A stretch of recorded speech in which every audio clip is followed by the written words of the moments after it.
अस्सलामुअलैकुम। आप सबको मेरे चैनल उर्दू सेंटर्स नॉवल में खुशामदीद। तो आइए सुनते हैं आज की वीडियो में नॉवल बोकाफ की एपिसोड नंबर 12। बदमाशों के उस्ताद का तो बुरा हाल था। उसके जिस्म के कई हिस्सों से खून निकल रहा था, कपड़े भी फट गए थे। वो बमुश्किल खड़ा हो सका था। उसकी जो ठुकाई हुई थी उसके नताइज चेहरे पर भी तकलीफ की सूरत में नुमाया थे। उसके तो साथियों को भी मालूम नहीं था कि वो किसको धोंक रहे हैं, और वो संकी बुड्ढा गधे के सींगों की तरह कैसे गायब हो गया। बोकाफ इस सूरत हाल से काफ़ी महजूज हो रहा था। अलबत्ता उसे चचा तंदूरी के मुतल्लिक तशवीश भी थी कि आखिर वो कहाँ गए। अब तक तो सिर्फ उसे शक था कि चचा तंदूरी कोई भूत प्रीत है, लेकिन इस मौजूदा सूरत हाल ने उसके शक को यकीन में बदल दिया था। चचा तंदूरी का गायब हो जाना इस बात का सबूत था कि वो वाकई कोई बदरू या आसेब टाइप की कोई चीज़ है। अंधे हो तुम लोग, दिखाई नहीं देता तुम लोगों को? बदमाशों का उस्ताद तो अपने शागिर्दों पर गरजा। हमारा क्या कसूर है उस्ताद? हमने तो उस बुड्ढे की मुरम्मत की थी, हमें क्या मालूम कि उसकी जगह खुद आप। बकवास बंद करो। इसका मतलब है वो बुड्ढा हमारी आंखों में धूल झोंक कर भाग निकला है। बुज़दिल चूहा कहीं का ना हो तो। अरे एक अकेला और निहत्ता आदमी अगर दर्जन भर बदमाशों को ललकारे तो वो बुज़दिल चूहा कहाँ से हुआ? मेरी नज़र में तो उससे ज्यादा दिलेर कोई नहीं है, बोकाफ ने कहा। बकवास मत कर, हम यहाँ तेरे नजरियात पर गौर करने नहीं आए। चलो भाई, इसे पकड़कर गाड़ी में डालो, कहीं ये भी न फुट ले। जल्दी करो, मुझे अपनी मरहम पट्टी भी करवानी है।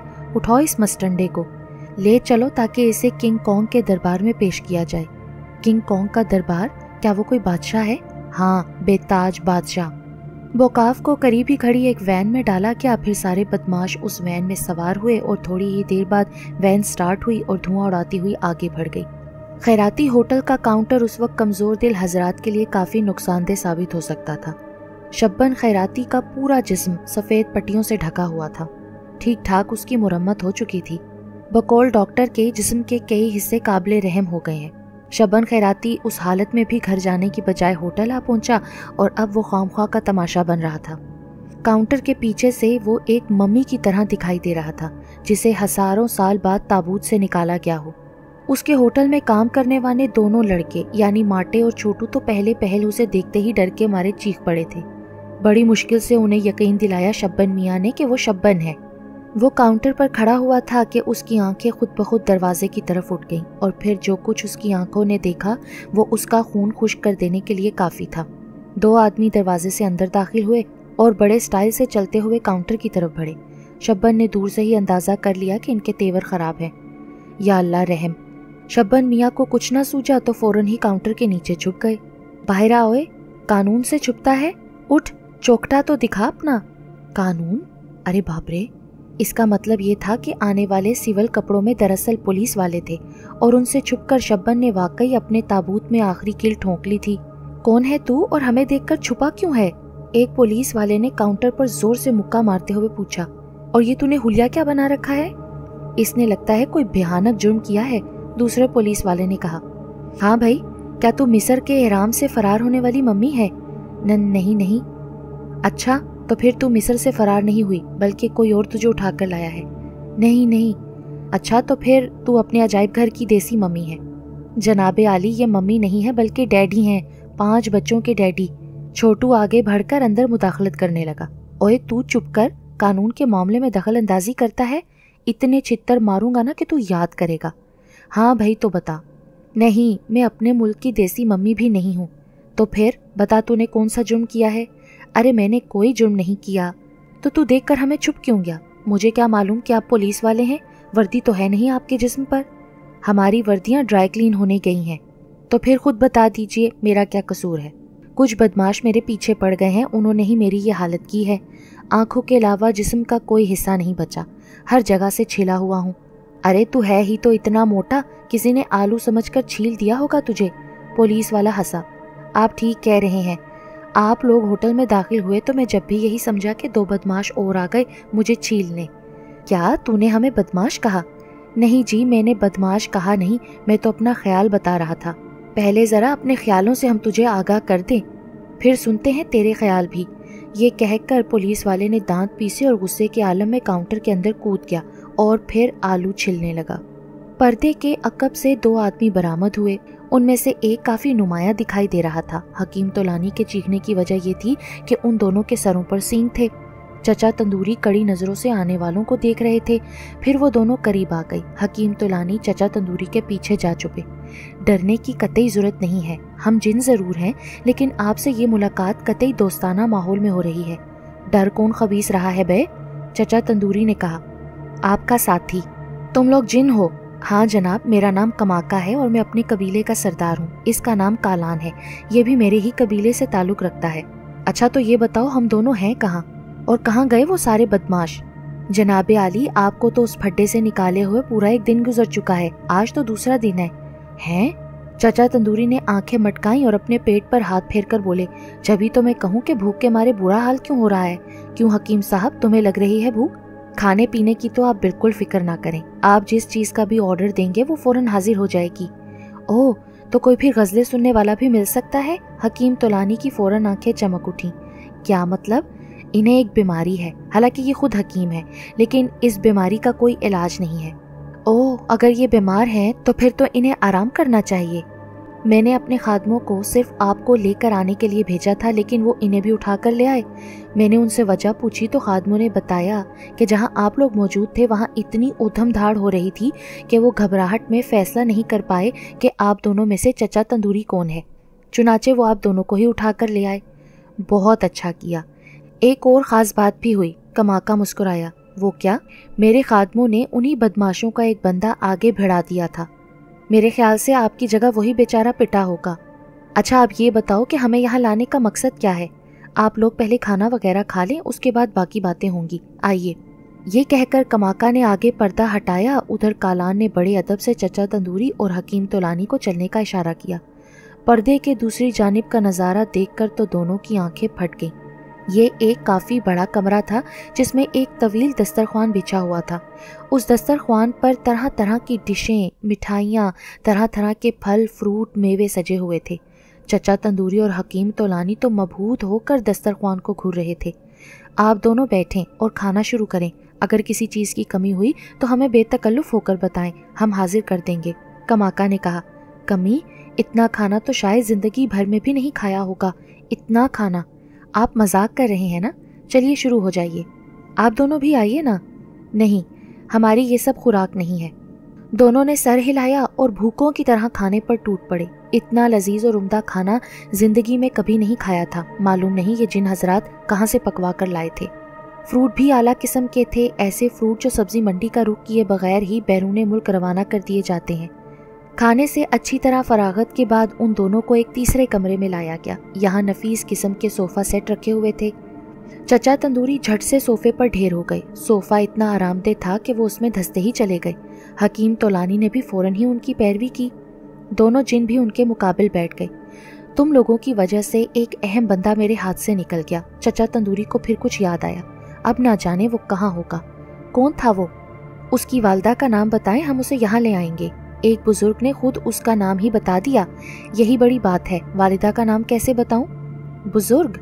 तुम्हें भी बुजुर्ग मिले थे? हकीम तोलानी चौंके। आखिर मामला क्या है, हमें भी तो बताइए। कमाका ने मुस्तरिब होकर कहा। कोई ऐसी बात नहीं है, तुम अपना मकसद बयान करो। और हाँ, ये बताओ कि हम इस वक्त कहाँ हैं? शुमाली अमेरिका में। शुमाली अमेरिका? जी हाँ, जब ही तो आपको यहाँ तक लाने में पूरा एक दिन लगा। यार चाय तो पुलाओ, बड़ी तलब हो रही है कसम से। हकीम तोलानी ने कहा। बोकाफ को होश आया तो उसने खुद को एक बड़े हॉल नुमा कमरे में मौजूद पाया। वैन में सवार होने के बाद पानी के बहाने उन जालमों ने न जाने बोकाफ को क्या पिला दिया था कि वो 10 मिनट बाद ही अंटा गफील हो गया। होश में आने के बाद वो हड़बड़ाकर उठ खड़ा हुआ और उसने देखा कि वो एक नंगे फर्श पर पड़ा हुआ था। इतने बड़े कमरे में सिर्फ एक कोने में चंद कुर्सियां और उनके दरमियान में एक बड़ी सी मेज रखी हुई थी। उस हॉल में छत की जानिब 6 रोशनदान थे, अलबत्ता दरवाजा सिर्फ एक ही था। बोकाफ रोशनदान की जानिब बढ़ ही रहा था कि दफतन दरवाजा खुला और 8 आदमी अंदर दाखिल हो गए। उनके जिस्मों पर सिर्फ शलवारें थीं, सबका ऊपरी धड़ नंगा था। बोकाफ उनकी हालत देखकर हंस पड़ा। क्यों, बड़ी हंसी आ रही है? क्या भंग के लड्डू खा लिए हैं? अरे ये भंग के लड्डू क्या होते हैं? बहरहाल वो कुछ भी हो, तुम लोगों को देखकर जितनी हंसी आ रही है ना, लड्डू देखकर हरगिज नहीं आ सकती। अच्छा ये बता, तू हमें देखकर हंस क्यों रहा है? भाई मजाक उड़ा रहा था तुम्हारा। ओए जरा संभाल के बात कर, हम लोग किंग कॉन्ग के आदमी हैं। King Kong, king Kong, king Kong. कहाँ है तुम्हारा किंग कॉन्ग? फिक्र मत कर, तुम बहुत खुश नसीब हो जो वो तुमसे खुद मुलाकात करने आ रहे हैं। दरअसल वो देखना चाहते हैं कि उनके आदमी पर हाथ उठाने वाला कौन जीदार पैदा हो गया। अरे मुझे पैदा हुए तो 128 साल गुजर गए हैं। ये सुनकर वो सब हंस दिए, जैसे बोकाफ ने कोई मजाहिया जुमला सुना दिया हो। अपने पूरे खानदान की उम्र बता रहा है तू? मत करो यकीन, वैसे भी हमारे यहाँ खानदान नहीं बल्कि कबीले होते हैं। अबे क्या तेरा ताल्लुक अफ्रीका के जंगलों से है? नहीं तो क्या उन जंगलों में तुम्हारे रिश्तेदार रहते हैं? तू तो बोल रहा है अगर किंग कॉन्ग का ऑर्डर ना होता ना तो हम तेरी बोलती बंद कर देते। मुझे भी ना सिर्फ किंग कॉन्ग का ही ख्याल है, वरना अब तक तो तुम लोगों की चटनी बनाकर यहाँ से रुखसत हो चुका होता। दरअसल एक बार उससे मिलना चाहता हूँ, उसका इतना नाम सुना है, अब मिलने की शदीद ख्वाहिश पैदा हो गई है। अब हम लोग जा रहे हैं, तुम यहाँ किंग कॉन्ग का इंतजार करो। कब तक आएगा वो? अरे मर्जी के मालिक हैं, जब भी आ जाए। ऐन उसी वक्त एक भंवरा उड़ता हुआ दरवाजे से अंदर दाखिल हुआ और उनके करीब आकर मंडलाने लगा। उसे देखते ही 8 बौखला उठे। फिर उनमें से एक ने चीख कर कहा, अबे सब लोग अपने कान बंद कर लो जल्दी। बोकाफ उनकी बौखलाहट पर हैरत ज़दा रह गया। लजीज और जायकेदार चाय के दौर के बाद कमाका असल मौजू की तरफ लौट आया। दरअसल बात यह है चचा तंदूरी साहब कि हम लोग गंभीर किस्म के मसले में गिरफ्तार हैं। ज़रा आसान उर्दू बोलो भाई, अपने को स्कूल से भागने की बहुत आदत थी। चचा तंदूरी ने मुंह बनाकर टोका।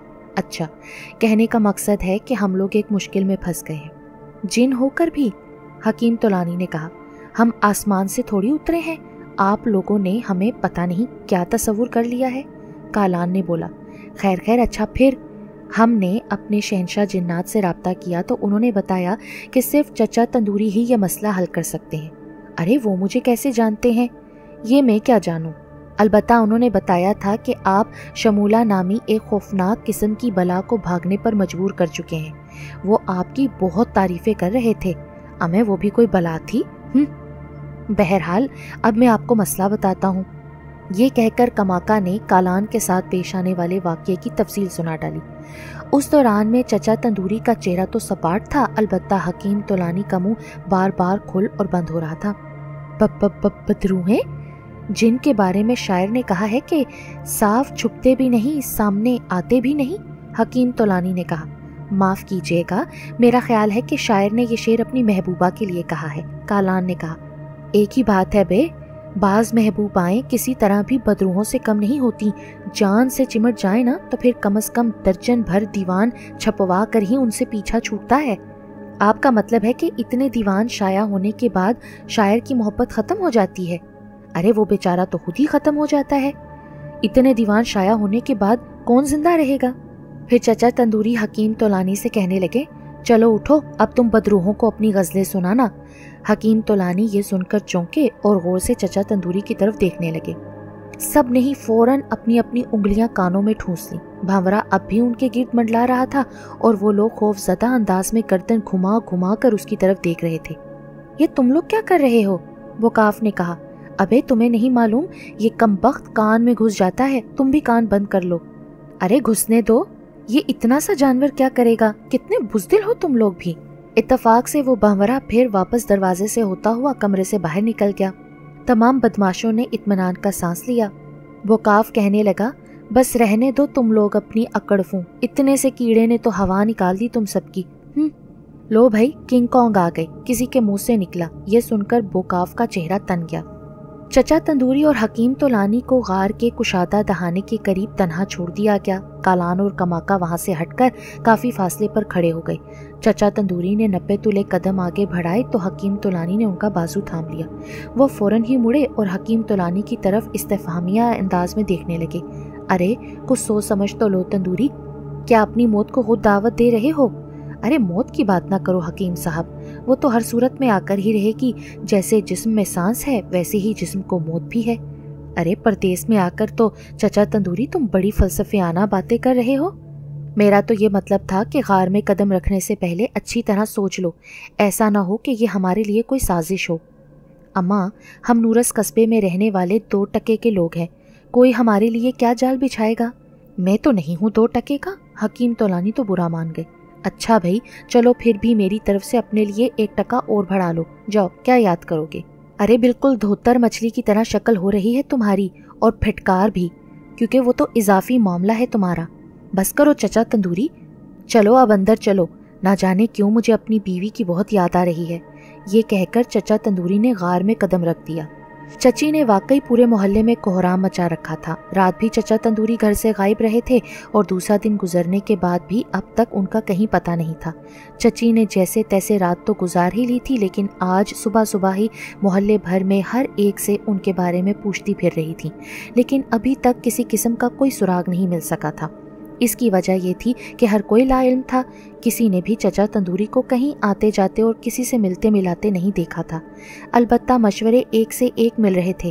کوئی کہتا کہ پولیس میں رپورٹ لکھوا دو، کوئی اخبار میں اشتہار دینے کا مشورہ دیتا، اور کوئی اسے سیہونی سازش کہہ کر چچی کا دل دہلا دیتا۔ جب ملو استاد اور کلو چرسی کو چچا تندوری کی گمشدگی کا علم ہوا تو وہ بھی بھاگے بھاگے چچی کے پاس آئے۔ اتفاق سے چچی اس وقت تھک ہار کر گھر میں ہی آ بیٹھی تھی۔ کیا ہوا چچی؟ ہمارے گناہ گار کانوں نے یہ کیا سن لیا؟ بالکل ٹھیک سنا ہے ملو، بالکل ٹھیک سنا ہے۔ یہ آخر چچا کا چکر کیا ہے چچی؟ کلو چرسی نے پوچھا۔ ان کا معاملہ ایک طرف کیوں نہیں ہوتا؟ کیا مطلب؟ ہاں نہیں تو، خواہ تمہیں پریشان کر کے رکھا ہوا ہے، تم سمجھاتی کیوں نہیں ہو؟ بہت سمجھاتی ہوں، پھر بھی انہوں نے کوئی دوسری شادی تو نہیں کر رکھی؟ ملو استاد نے کہا۔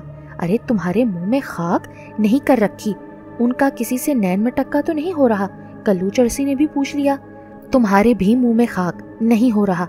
بس تو پھر چچا سٹک گئے ہیں، کسی اچھے سے ڈاکٹر سے ان کا علاج کرواؤ۔ میرے خیال سے ان کے مطب کا ڈاکٹر KMC کے دفتر میں ملے گا۔ کلو چرسی سوچ میں ڈوبے ہوئے لہجے میں بولا۔ کیا تمہارا دماغ خراب ہے؟ وہاں تو کچرا اٹھانے والی گاڑیاں ہوتی ہیں، بس وہی تو ان کا علاج ہے۔ ان میں سے کوئی بھی گاڑی آئے گی اور ان کو اٹھا کر لے جائے گی، نہ دوا نہ انجیکشن اور فوری آرام۔ چل ہٹ بدبخت، تیرا ستیہ ناس۔ کلو چرسی بھیڈنگے پن سے ہنس دیا چچی کی بات سن کر۔ اچھا تم فکر مت کرو چچی، ہم پتہ لگاتے ہیں، دعا کرو کہ چچا جلدی مل جائیں، بھلے کہیں پڑے ہوئے ہی مل جائیں۔ اور اس سے پہلے کہ چچی اس خون خوار نظروں سے انہیں گھورتیں، اس نے فوراً ہی ملو استاد کا ہاتھ پکڑ کر کھینچا اور باہر کی طرف دوڑ لگا دی۔ بہرحال پھر تھوڑی دیر کی دوڑ دھوپ کے بعد ایک اور بات ان کے سامنے آئی جو کافی حیرت انگیز تھی۔ حکیم تولانی بھی علاقے سے لاپتہ تھے اور ان کے غائب ہونے کی مدت بھی تقریباً وہی تھی جو چچا تندوری کی تھی۔ بوکاف ایک بار پھر ہال میں تنہا تھا اور اس کا ذہن تیزی سے کام کر رہا تھا۔ وہ کنگ کانگ کے بارے میں ہی سوچ رہا تھا۔ کتنا نام تھا اس کا، لوگوں میں اس کی الگ دھاک تھی، اور بقول اس کے آدمیوں کے کہ پولیس بھی اس سے ڈرتی تھی۔ اس کا صاف مطلب یہ تھا کہ کنگ کانگ کوئی بہت دھاکڑ اور توپ قسم کی شخصیت تھی۔ کہیں میں نے کنگ کانگ کو للکار کر کوئی غلطی تو نہیں کی، بوکاف کے ذہن میں آیا، کیونکہ اب وہ اپنے جناتی خواص سے محروم تھا۔ اب وہ ایک انسان تھا، عام سا انسان، اور انسان بننے کے بعد اس نے پنگا بھی لیا تو کس سے؟ اب تک نادیدہ رہنے والے کنگ کانگ سے، جس کے نام سے بھی لوگ دہشت کھاتے تھے، ڈرتے تھے اور کانپتے تھے۔ دفعتاً دروازے پر قدموں کی آہٹیں گونجی، پھر دروازہ کھلا اور بوکاف کو پرانے چہروں کے ساتھ ایک نیا چہرہ بھی دکھائی دیا۔ یہ نیا چہرہ ایک نحیف و نزار بوڑھے کا تھا، جسے دونوں جانب سے ان بدماشوں نے سنبھال رکھا تھا۔ وہ بوڑھا شخص اتنا عمر رسیدہ اور کمزور تھا کہ اس کا پورا جسم باقاعدہ ہل رہا تھا۔ اگر اس کو بدماشوں نے پکڑا نہ ہوتا تو وہ یقیناً فرش پر لمبا لمبا لیٹ چکا ہوتا۔ پھر اس بوڑھے نے بوکاف کی جانب ایک قہر آلود نگاہ ڈالتے ہوئے کہا، تم کو جرت کیسے ہوئی ہمارے آدمی پر ہاتھ اٹھانے کی؟ یہ کیا کنگ کانگ کے دادا جان ہیں آپ؟ بکواس مت کرو، تم کنگ کانگ کی توہین کر رہے ہو۔ کنگ کانگ کی توہین؟ کیا مطلب؟ ہاں، یہ دادا نہیں بلکہ خود کنگ کانگ ہیں۔ ارے کیا؟ کنگ کانگ نہیں بلکہ دنیا کا 10واں عجوبہ؟ یہ لفظ سنتے ہی موجودہ تمام بدماش اور خود کنگ کانگ پلکیں جھپکنا بھول گئے۔ غار میں اندھیرا تھا۔ چچا تندوری نے فوراً ہی قمیض کی جیب میں ہاتھ ڈال کر ٹارچ نکالی اور اس کا بٹن دبا دیا۔ یہ ٹارچ انہیں کالان نہیں دی تھی کہ غار میں روشنی کی خاطر خواہ انتظام ہو سکے۔ ٹارچ کافی طاقتور ثابت ہوا کیونکہ اگلے ہی لمحے غار روشنی میں نہا گیا تھا۔ حکیم تولانی ڈرے ڈرے انداز میں چچا تندوری کے پیچھے کھڑے تھے، جبکہ چچا تندوری شعلہ بار اور چوکنا آنکھوں سے غار کا جائزہ لے رہے تھے۔ یہاں تو کوئی بھی نہیں دکھائی دے رہا۔ ارے بدروہیں کب دکھائی دیتی ہیں؟ अरे बाप रे बाप, कहाँ हो भाई बदरूहो, सामने तो आओ, चचा तंदूरी ने कहा। कोई जवाब न मिला। लगता है एकदम ही हमला करेंगी, हकीम तोलानी ने कहा। इससे पहले वो हमला करें तुम उन पर यलगार कर दो। यलगार? और मैं? हाँ भाई, निकालो अपनी गजलें और पकाओ तबीयत से। पकाओ से मुराद? अम्मा बदरूहों के दिमाग का दही बना डालो, गजलों से और क्या होता है। चलो शुरू हो जाओ। हकीम तोलानी ने फौरन ही खंकार कर अपना गला साफ किया और बुलंद आवाज में अपनी ताज़ा और बासी मिली जुली गजलें ठोकने लगे। गजलों का पटारा क्या खुला कि भांत भांत के शेर उनके मुंह से निकलने लगे। उस वक्त वो बिल्कुल सड़क कूटने वाला इंजन दिखाई दे रहे थे, फर्क सिर्फ धुएं का था। नाहक चचा तंदूरी को भी ये कोफ्त उठानी पड़ी थी। आखिर चचा तंदूरी से बर्दाश्त ना हो सका। चचा तंदूरी ने टॉर्च वहीं पटकी और हकीम तोलानी को उसी हाल में छोड़कर गार से निकल आए। कुछ फासले पर कमाका और कालान बदस्तूर मौजूद थे। चचा तंदूरी को देखते ही वो उनकी जानिब लपके। क्या हुआ तंदूरी साहब? कुछ भी नहीं। बदरू तो दूर की बात, यहाँ तो एक चूहा भी नहीं है। अरे वाकई? हाँ, और अगर वहाँ कोई मौजूद भी है तो इस वक्त सख्त अजाब में मुब्तला होगा। क्यों? अंदर हकीम साहब अपनी गजलें जो सुना रहे हैं, कौन टिकेगा वहाँ? अकेला देखकर कहीं बदरूक उन्हें किसी किस्म का नुकसान ना पहुँचा दे। कुछ नहीं होगा, अभी अंदर चलते हैं, जरा उनके दिल की भड़ास निकल जाए। हम भी चलें? हाँ भाई, जितना डरोगे उतना मरोगे, ये बात याद रखो, और कभी भी अपने रब के सिवा किसी से ना डरो, फिर सब तुमसे डरेंगे। चचा तंदूरी ने तो नसीहत कर डाली। कमाका ने गौर से उनकी तरफ देखा और पुरख्याल अंदाज में सर को जंबिश दी। कालान भी चचा तंदूरी की उस बात से काफी मुतासिर हुआ। उस बात का असर ये हुआ कि जब चचा तंदूरी थोड़ी देर बाद गार में दाखिल हुए तो कमाका और कालान भी उनके हमरा थे। हाँ भाई, क्या मुशायरा खत्म हो गया? हाँ, अब अपनी जुबान को जरा आराम दो, वरना कयामत वाले दिन बेचारी तुम्हें को कोसेगी। ये सुनकर तो हकीम तोलानी गुमसुम हो गए। उधर कमाका और कालान भी बड़े गौर से गार का जायजा ले रहे थे। अभी तक कोई भी नाखुशगवार वाकया पेश नहीं आया था। यूं लग रहा था जैसे गार में उनके सिवा कोई मौजूद नहीं। खास तौर पर कालान के रवैये से जाहिर हो रहा था कि वो शर्मिंदगी महसूस कर रहा है, क्योंकि बदरूहों का वास्ता भी उसी से पड़ा था। अचानक कमाका ने झुककर कोई चीज उठा ली। ये एक कागज था जो एक छोटे से पत्थर के नीचे दबा हुआ था। उस पर तहरीर था, हम लोग जा रहे हैं, तुमने हमसे भी बड़ी बलाएं बुलवाई हैं, फकत खौफजदा बदरूहें,